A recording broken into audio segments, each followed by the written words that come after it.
Jack London, Histoire des siècles futurs. Nouvelle, L'ennemi du monde entier. Lecture de Sylvie Morel-Pinatel. Il était réservé à Silas Bannerman de démasquer définitivement Émile Gluck, ce sorcier scientifique et ennemi du monde entier. Les aveux de Gluck, sur le point de monter sur la chaise électrique, projettent une vive clarté sur une suite d'événements mystérieux et parfois sans rapport apparent avec ceux qui troublèrent le monde entre les années 1900 et 1900. Malgré le caractère abominable des actes d'Émile Gluck, on ne peut se défendre d'éprouver une certaine pitié pour ce malheureux d'Eugénie, déformé et maltraité par le sort. Cet aspect de sa biographie n'a jamais été esquissé jusqu'ici, mais d'après sa confession et les nombreux dossiers et annales de l'époque, nous pouvons nous présenter un portrait assez exact de sa personne et discerner les facteurs et influences qui le transformèrent en un monstre humain et le poussèrent sans relâche sur le terrible sentier où il s'engagea. Émile Gluck naquit à Syracuse, dans l'État de New York. Son père, agent de la police secrète et gardien de nuit, trépassa d'une fluxion de poitrine. Sa mère, gentille et fragile créature, modiste avant son mariage, mourut de chagrin quelque temps après, léguant à son fils une sensibilité qui devait dégénérer en affreuse morbidité. Le petit Émile, âgé de 6 ans, alla vivre chez madame Anne Bartel, sa tante maternelle, mais dépourvue de toute sympathie pour cet enfant sensitif et renfermé. Pleine de vanité et sèche de cœur, cette femme, accablée d'ailleurs par la pauvreté et encombrée d'un mari paresseux et propre à rien, considérait le jeune Émile Gluck comme un fardeau supplémentaire et se chargea de lui faire sentir. Citons un exemple du traitement qu'il subit dans cette première et tendre période de formation. Il vivait depuis plus d'1 an avec les époux Bartel lorsqu'il se cassa une jambe. Cet accident lui arriva au moment où il jouait sur le toit, malgré la défense de sa tante, comme l'ont fait et continueront à le faire tous les gamins jusqu'à la consommation des siècles. La jambe fut brisée en 2 endroits, entre le genou et la cuisse. Émile, avec l'aide de ses camarades effrayés, réussit à se traîner jusqu'au seuil de la maison où il s'évanouit. Les enfants du voisinage redoutaient la mégère aux traits durs qui gouvernait le ménage. Cependant, s'armant de courage, ils tirèrent la sonnette et prévinrent Anne Bartel de l'accident. Sans même accorder un regard au pauvre gosse qui gisait sur le trottoir, elle referma violemment la porte et retourna à son baquet de lessive. Du temps passa, la pluie se mit à tomber, et Émile Gluck, revenu de son évanouissement, pleurait, impotent, sous l'averse. La jambe aurait dû être remise sur le champ. Dans les conditions présentes, l'inflammation gagna rapidement et le cas prit une mauvaise tournure. Au bout de 2 heures, les voisines indignées éclatèrent en reproches contre Anne Bartel. Elle sortit cette fois, regarda l'enfant prostré, le gratifia d'un coup de pied dans les côtes et le rogna avec des cris hystériques. « Il ne lui appartenait plus !» hurlait-elle. En fin de compte, elle conseilla de demander la voiture d'ambulance pour son transport à l'hôpital de la ville et rentra dans son repère. Ce fut une passante, Elizabeth Shepstone, qui, apprenant l'accident, aida à étendre l'enfant sur un volet, appela un médecin par téléphone, puis, écartant du coude la mégère, fit porter l'estropié dans la maison.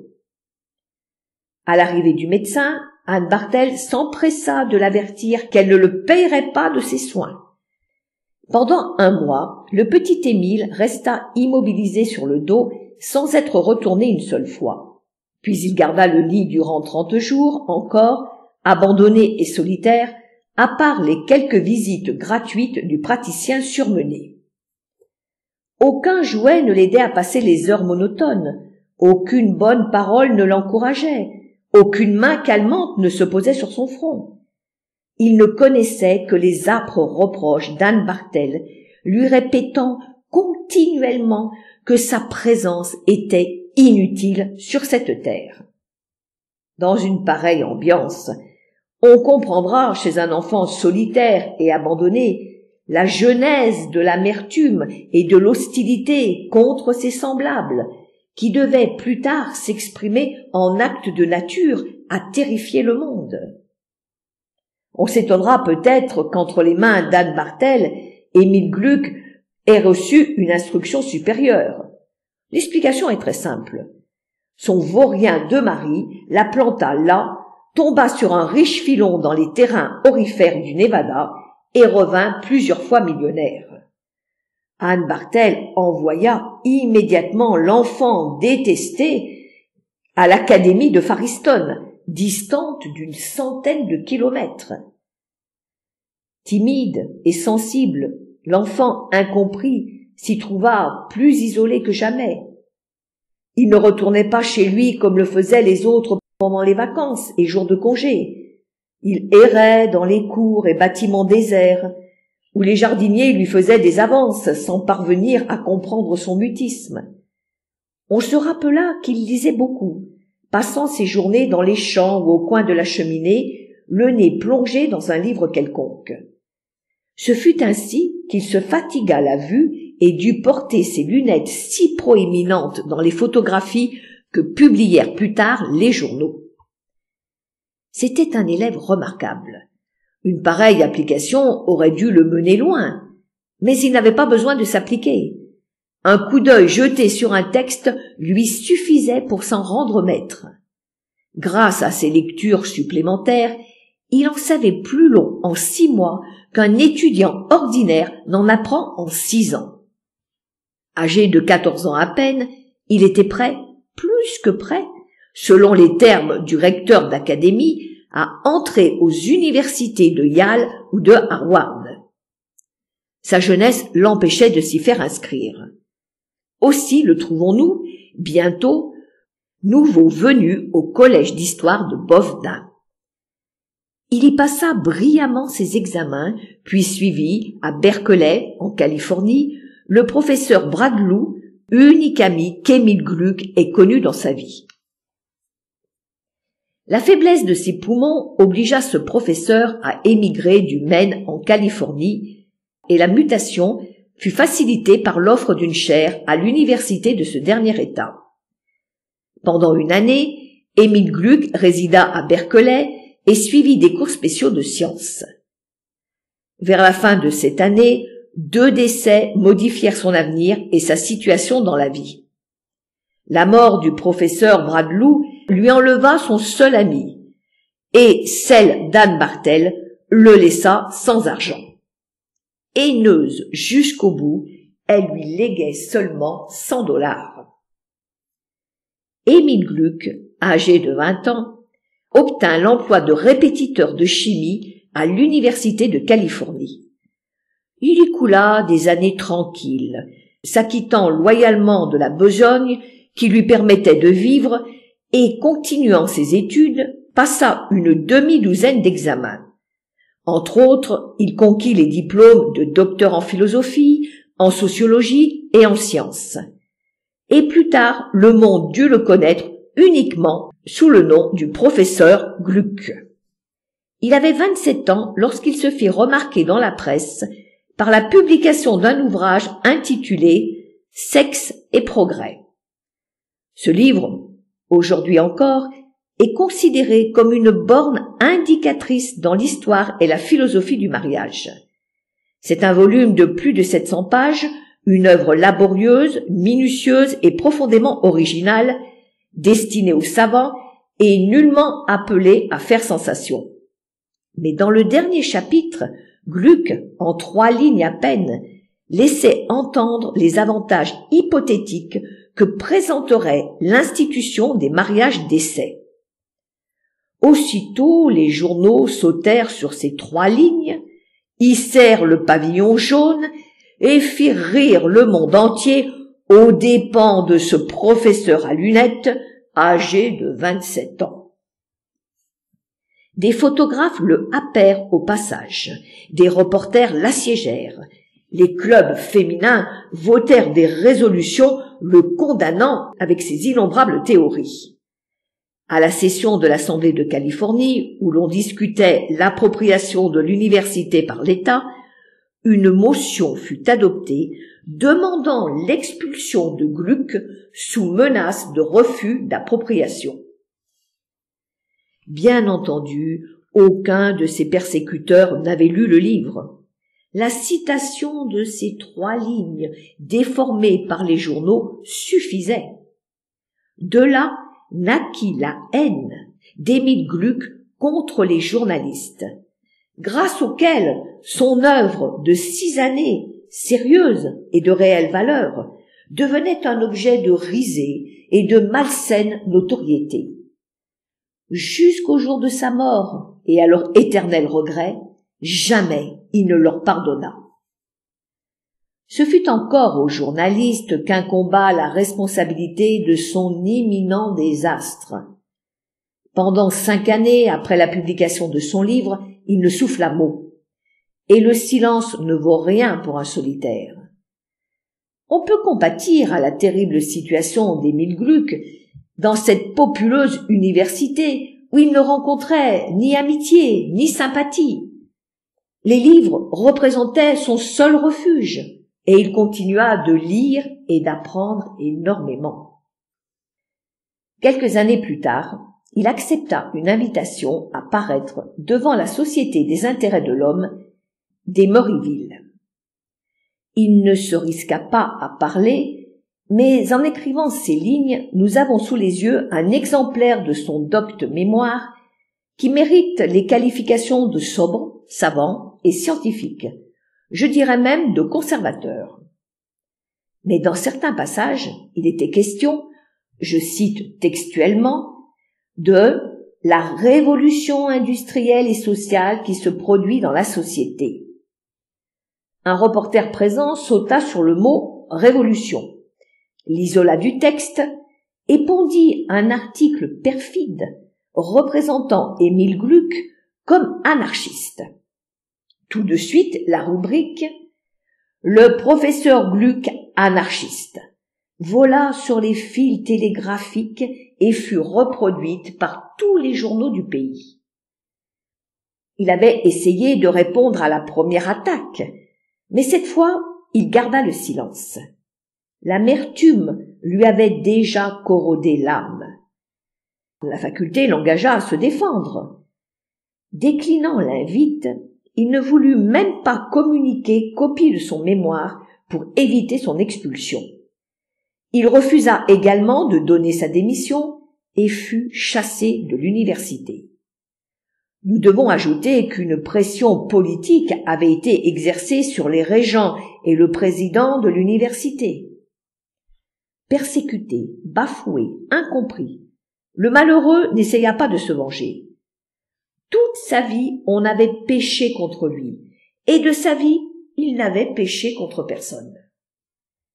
Mais sa coupe d'amertume n'était pas encore pleine à déborder. Ayant perdu sa situation et ne possédant pas de rente, il dut chercher du travail. Il trouva un premier emploi aux ateliers métallurgiques de l'Union, à San Francisco, où il se montra habile dessinateur et acquit de première main des renseignements sur la construction des cuirassés. Mais les journalistes le découvrirent et le caricaturèrent dans sa nouvelle profession. Immédiatement, il donna sa démission et trouva un autre emploi. Cependant, lorsque les reporters l'eurent chassé d'une demi-douzaine de situations, il se raidit pour braver la persécution des journaux. Il ouvrit alors un atelier de galvanoplastie à Oakland, dans Telegraph Avenue. C'était une petite boutique où il employait 3 ouvriers et 2 apprentis. Lui-même travaillait pendant de longues heures. Comme devait en témoigner plus tard l'agent de police Cariou à la barre du tribunal, il ne quittait sa besogne qu'à 1h ou 2 du matin. Durant cette période, il perfectionna l'allumage des moteurs à gaz, invention dont les brevets finirent par l'enrichir. Au cours de la même année, il conçut un attachement désastreux pour Irène Taclay. On s'imagine bien qu'un être aussi anormal qu'Émile Gluck ne pouvait être qu'un amant extraordinaire. En outre de son génie, de son isolement et de sa morbidité, il faut tenir compte du fait qu'il ne connaissait rien des femmes. De quelques vagues de désir que fût submergée son âme, il n'avait point appris à les exprimer en termes conventionnels. D'autre part, son excessive timidité devait compliquer sa façon de courtiser une femme. Irène Taclay était une jeune personne assez jolie, mais superficielle et de tête légère. À cette époque, elle travaillait dans une petite confiserie en face de l'atelier de Gluck. Il prit l'habitude d'y entrer et d'absorber des citronnades et boissons glacées en la regardant fixement. La jeune fille ne semblait guère se soucier de lui, mais s'amusait de ce manège.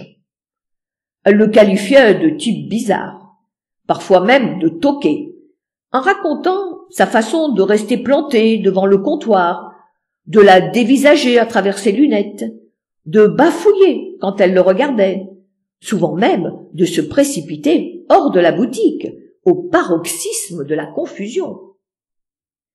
Gluck lui prodigua les cadeaux les plus hétéroclites. Un service à thé en argent, une bague ornée de diamants, des fourrures, des jumelles de théâtre, une pesante histoire du monde en plusieurs volumes, une motocyclette faite dans son propre atelier et toute contreplaquée en argent.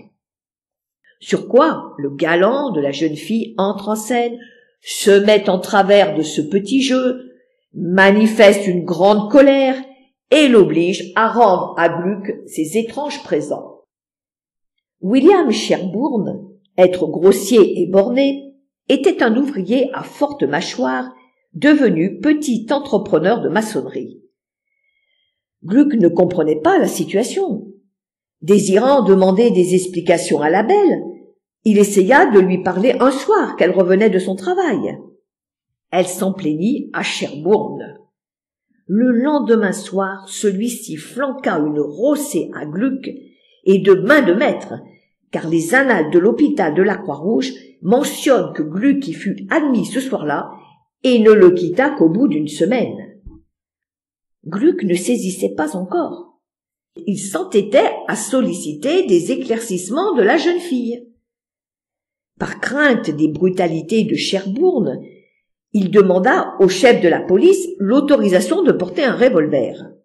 Cette permission lui fut refusée, et les journaux, comme d'habitude, commentèrent l'incident en rubrique sensationnelle. Alors survint l'assassinat d'Irène Taclay, 6 jours avant son mariage projeté avec Sherbourne.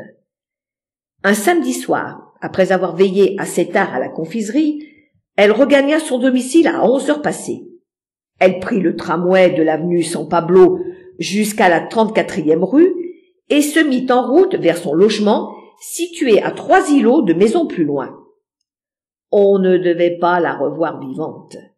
Le lendemain, elle fut découverte, étranglée dans un terrain vague. Émile Gluck fut immédiatement arrêté. Aucun effort ne put le tirer de là. Il fut déclaré coupable d'après des témoignages non seulement accessoires, mais encore cuisinés par la police d'Oakland. Indiscutablement, une grande partie de ces présomptions fut fabriquée de toutes pièces. La déposition du capitaine Sheehan constituait un pur et simple parjure, car il fut démontré par la suite que dans la soirée en question, le témoin se trouvait non pas dans le voisinage du meurtre, mais en dehors de la ville, dans une maison sur la route de San Leandro. Le malheureux Gluck fut condamné à la réclusion perpétuelle dans la prison de Saint-Quentin, tandis que les journaux et le public criaient au déni de justice et proclamaient qu'on aurait dû le condamner à mort. Gluck entra en prison à l'âge de 34 ans. Pendant 3 ans et demi, il resta en cellule et put méditer à loisir sur l'injustice des hommes. Durant cette période, l'amertume lui rongea le cœur et lui inspira la haine de tous ses semblables. En même temps, il écrivit son fameux traité sur la morale humaine, ainsi qu'une remarquable brochure intitulée « Le criminel saint », et élabora son épouvantable et monstrueux plan de revanche. Le moyen de réaliser ce projet lui avait été suggéré par un épisode survenu dans son atelier de gavalnoplastie. Comme il devait le déclarer dans ses aveux, il en imagina tous les détails au cours de sa réclusion, ce qui lui permit, immédiatement après son élargissement, de s'adonner tout entier à sa vengeance. Cette mise en liberté fit sensation.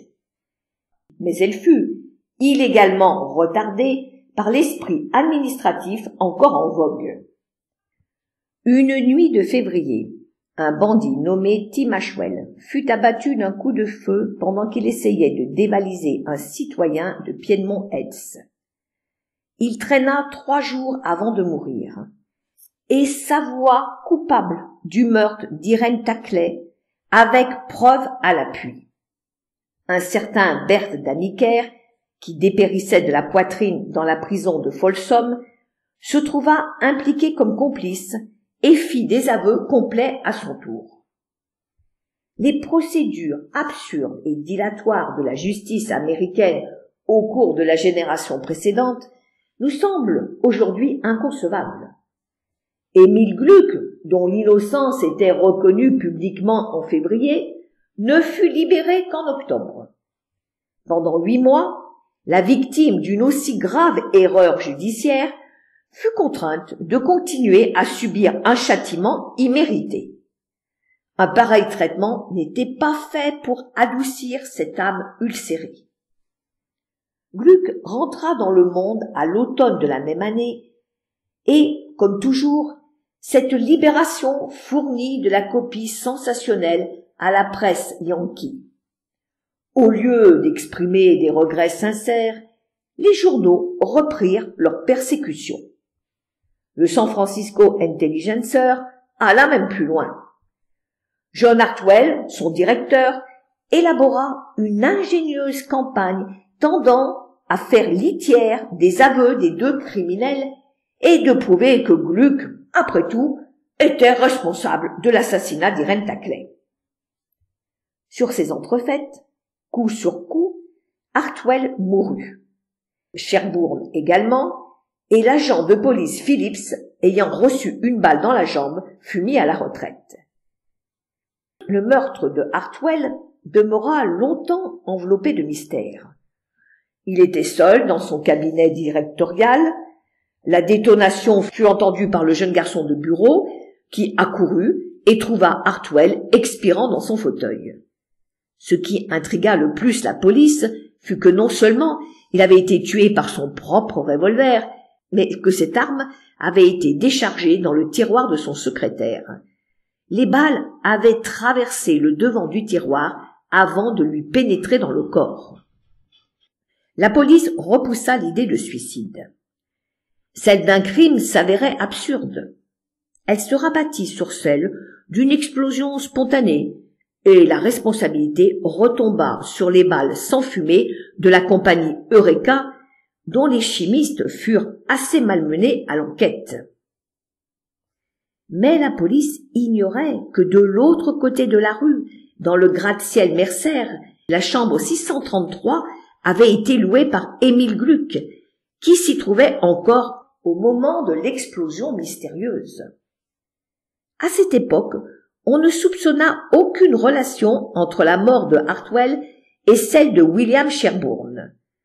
Celui-ci habitait toujours la maison qu'il avait fait construire pour Irène Taclay, et son cadavre y fut trouvé un matin de janvier de l'année suivante.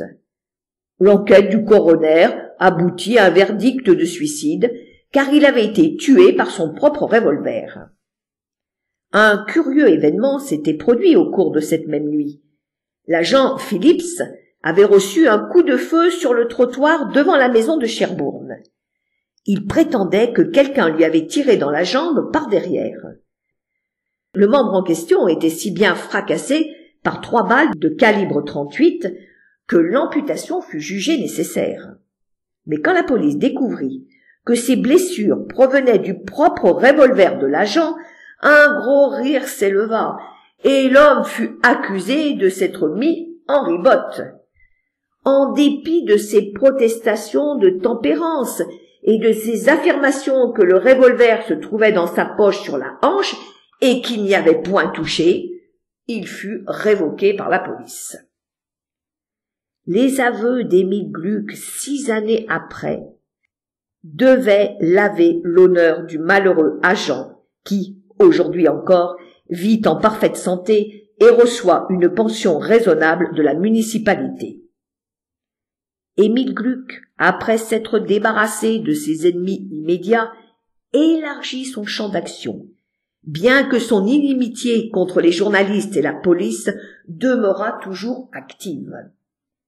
Les droits provenant de son invention pour l'allumage des moteurs à essence s'étaient accumulés pendant sa détention, et les bénéfices de son nouveau système croissaient d'une année à l'autre.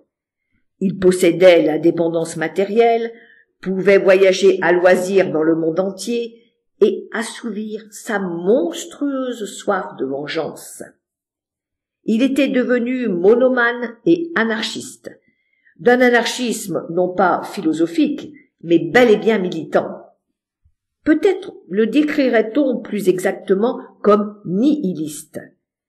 On sait qu'il n'était affilié à aucun groupe de terroristes.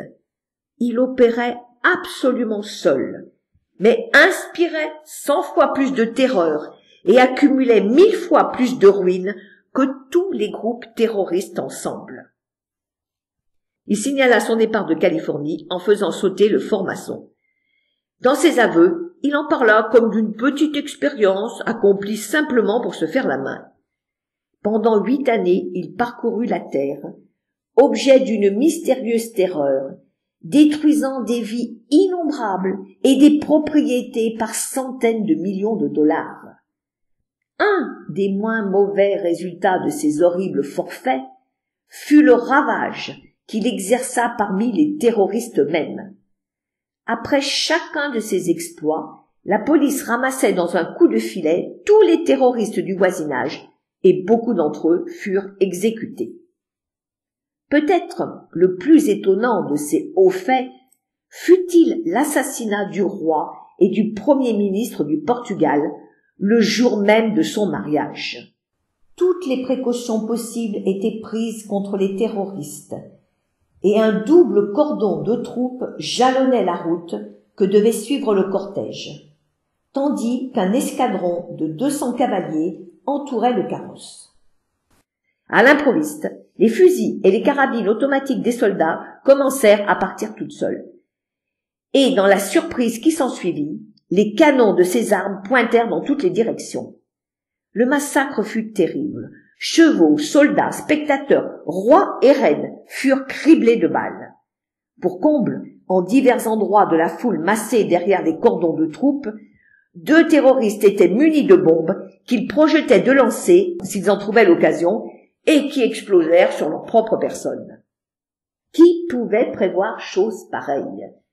Les effroyables dégâts opérés par ces engins ne firent qu'ajouter à la confusion, et l'incident fut considéré comme faisant partie du plan d'attaque.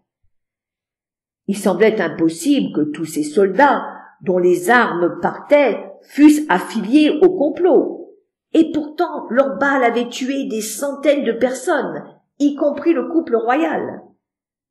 L'énigme se compliquait encore du fait que 70% des troupiers eux-mêmes avaient été tués ou blessés. Certains émirent l'hypothèse que les troupes royales voyant les souverains attaqués, avait ouvert le feu contre les traîtres.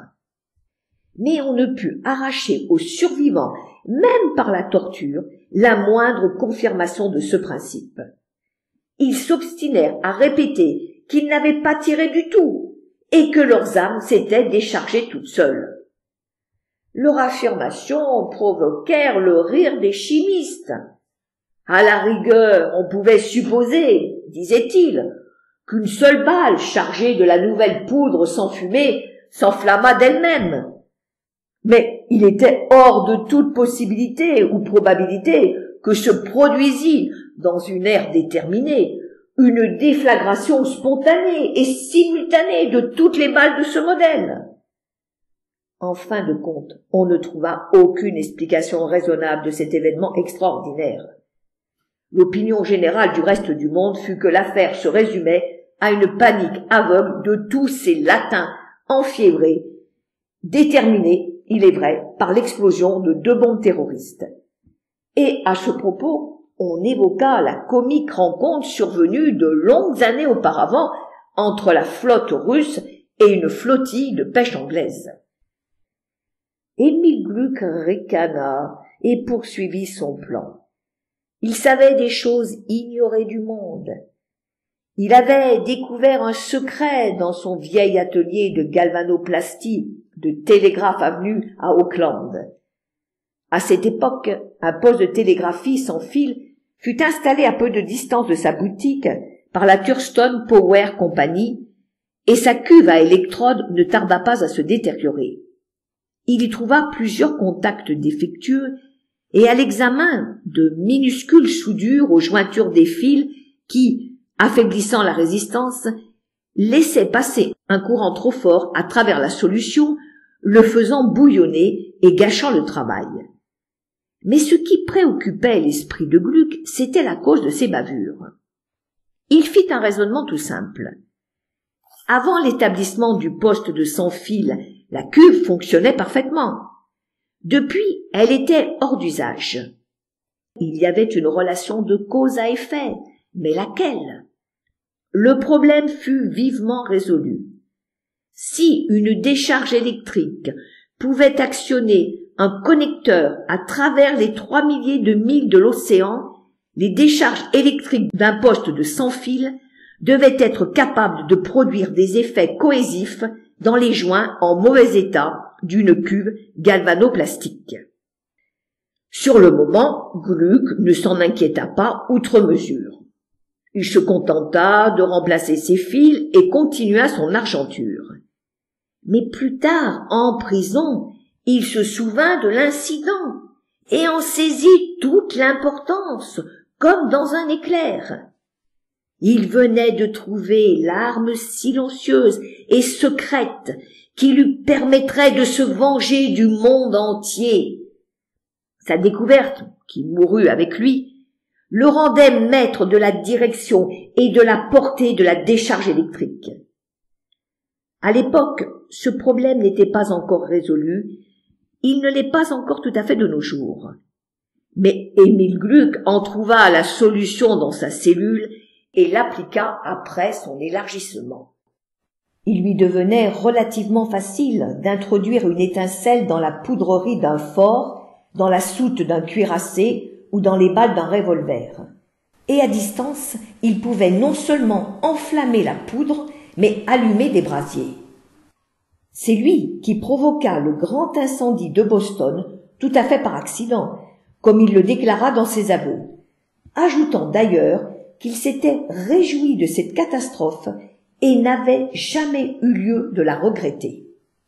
Ce fut encore lui qui occasionna la terrible guerre entre l'Allemagne et l'Amérique, au prix de 800 000 vies humaines et de dépenses incalculables.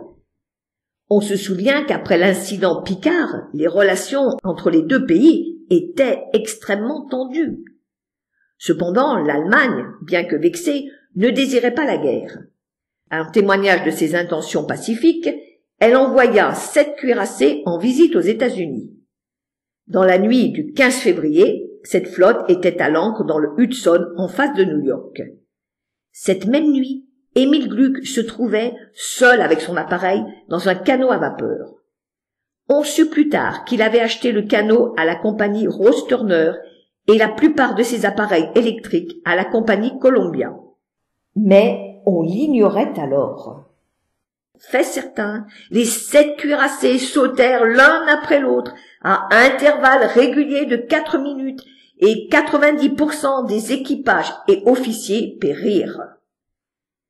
Plusieurs années auparavant, le Maine, cuirassé américain, avait sauté dans le port de la Havane, et une guerre s'était ensuivie entre les États-Unis et l'Espagne. Bien qu'on eût toujours douté si l'explosion était due à un complot ou à un accident. Mais aucun accident ne pouvait expliquer la destruction de 7 cuirassés dans le Hudson à 4 minutes d'intervalle. L'Allemagne crut y voir l'œuvre d'un sous-marin et déclara immédiatement la guerre. Ce fut 6 mois après les aveux de Gluck qu'elle rendit les Philippines et les îles Sandwich aux États-Unis. Cependant, le haineux et maléfique sorcier poursuivait sa carrière de destruction, mais il ne laissait point de traces. Il les effaçait méthodiquement. Sa méthode consistait à louer une chambre ou une maison où il installait secrètement ses appareils.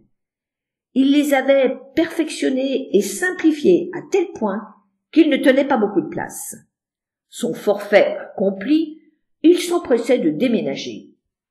Il semblait bien promettre de prolonger indéfiniment sa vie d'horrible criminel.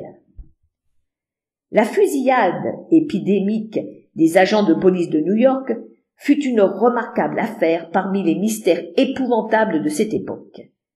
En 2 semaines, plus d'1 centaine furent blessés aux jambes par l'explosion de leur propre revolver. L'inspecteur Jones ne put résoudre l'énigme, mais conçut une idée qui déjoua les plans de Gluck. Sur sa recommandation, les agents cessèrent de porter leurs revolvers et il n'arriva plus d'accident. Ce fut au début du printemps que Gluck détruisit l'arsenal maritime de Mare Island. D'une chambre située à Valero, il projetait ses décharges électriques à travers le détroit. Il lança d'abord ses éclairs contre le cuirassé Maryland, amarré au quai des dépôts de mines. À l'avant, sur une vaste plateforme provisoire, se trouvaient rangées plus de 100 mines, destinées à la défense de la porte d'or et capables de détruire chacune une douzaine de cuirassés. L'explosion fut terrifiante, mais elle ne représentait que le prélude de Gluck. Ces éclairs balayèrent ensuite le rivage de Mare Island, firent sauter 5 torpilleurs, le dépôt de torpilles et l'immense magasin situé à l'extrémité orientale de l'île. Revenant vers l'ouest et foudroyant au passage quelques magasins isolés sur les hauteurs voisines, il fit exploser 3 croiseurs et les cuirassés Oregon, Delaware, New Hampshire et Florida. Celui-ci venait d'entrer en cale sèche et ce superbe bassin fut anéanti en même temps que le navire. À l'annonce de cette épouvantable catastrophe, un frisson d'horreur parcourut le pays. Mais ce n'était rien en comparaison de ce qui allait suivre. À la fin de l'automne, Émile Gluck balaya à fond la côte atlantique du Maine à la Floride. Forts, magasins, dépôts de torpilles, mines et défenses côtières, tout sauta. 3 mois après, en plein hiver, il nettoya de la même façon les côtes septentrionales de la Méditerranée, de Gibraltar à la Grèce. Un chœur de lamentation s'éleva parmi les peuples. Il devenait évident qu'une volonté humaine opérait toutes ces destructions, et non moins clair, grâce à l'impartialité de l'opérateur, qu'elle n'était pas l'œuvre d'une nation particulière. Quel que fût cet être humain, il représentait une menace pour le monde entier. Aucune nation ne se trouvait à l'abri. Aucune défense n'existait contre cet ennemi invisible et tout-puissant. Non seulement la guerre était inutile, mais elle constituait par elle-même l'essence du péril. La fabrication des explosifs fut suspendue pendant 1 année. On retira les soldats des forts et les marins des navires de guerre. Il fut même sérieusement question d'un désarmement général cette année-là. Dans ces conjonctures, Silas Bannerman, agent de la police secrète des États-Unis, édifia d'un seul coup sa réputation mondiale en arrêtant le criminel. On commença par se gausser du détective, mais il avait bien combiné son coup, et au bout de quelques semaines, la culpabilité d'Emile Gluck s'imposa aux plus sceptiques. La seule chose que Silas Bannerman ne put jamais expliquer, même à sa propre satisfaction, fut la manière dont s'établit dans son esprit un premier rapport entre Gluck et ses crimes atroces. Bannerman se trouvait en mission secrète pour une toute autre affaire, à Vallejo, au moment de la destruction de Mare Island. Et il est vrai que quelqu'un lui désigna Emile Gluck dans la rue comme un personnage excentrique, mais il n'y prêta guère attention. Ce fut plus tard que Bannerman, en vacances dans les montagnes rocheuses, et lisant les premiers comptes rendus des ravages opérés sur la côte atlantique, pensa soudain à Emile Gluck. À l'instant même, un rapport s'établit dans son esprit entre ces destructions et ce bizarre particulier. Cette pure hypothèse, engendrée dans son cerveau par une opération inconsciente, fut suffisante, comme la chute d'une pomme suffit à Newton pour déterminer les lois de la gravitation. Le reste était facile. Bannerman se demanda où se trouvait Gluck au moment de la catastrophe sur les côtes de l'Atlantique. Chargé de l'affaire sur sa propre requête, il ne tarda pas à découvrir les allées et venues du personnage sur la côte à cette époque-là. En même temps, il s'assura que Gluck séjournait à New York pendant l'épidémie des coups de feu déchaînés sur les agents de police. Où vivait-il maintenant? Se demanda ensuite Bannerman. Comme en réponse, la nouvelle lui parvint des ruines accumulées sur les bords de la Méditerranée. Gluck s'était embarqué pour l'Europe 1 mois auparavant. Bannerman le savait, et il ne lui fut point nécessaire de le suivre. Au moyen de cablogrammes, et avec la collaboration des polices secrètes d'Europe, il reconstitua l'itinéraire de Gluck le long de la Méditerranée et apprit qu'il coïncidait de point en point avec la destruction de forts navires. On lui dit également que Gluck venait de se rembarquer pour les États-Unis sur le Plutonic, un des navires de la compagnie Green Star. Le mystère était éclairci dans l'esprit de Bannerman, mais il profita des jours d'attente pour en étudier les détails avec l'aide précieuse de George Brown, opérateur au service du système Wood de télégraphie sans fil. Quand le Plutonic amarra devant Sandy Hook, Bannerman l'attendait dans un remorqueur du gouvernement. Il monta à bord et Emile Gluck fut arrêté. Suivirent le jugement et les aveux. Dans sa confession, Gluck n'exprima qu'un regret, celui d'avoir pris tout son temps pour opérer ses forfaits. Il déclara que s'il eût imaginé la possibilité d'être découvert, il aurait activé son œuvre et amoncelé 1000 fois plus de ruines.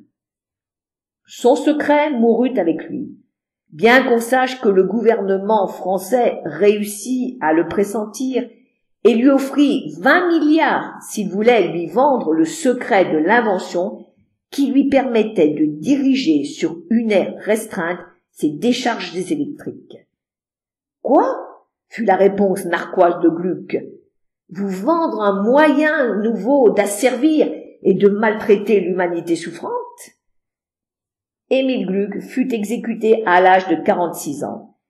Il fut un des hommes de génie les plus infortunés du monde, doué d'une merveilleuse intelligence, mais dont les puissantes aptitudes, au lieu de tendre au bien, avaient été déjetées et faussées, au point de faire de lui le plus diabolique des criminels.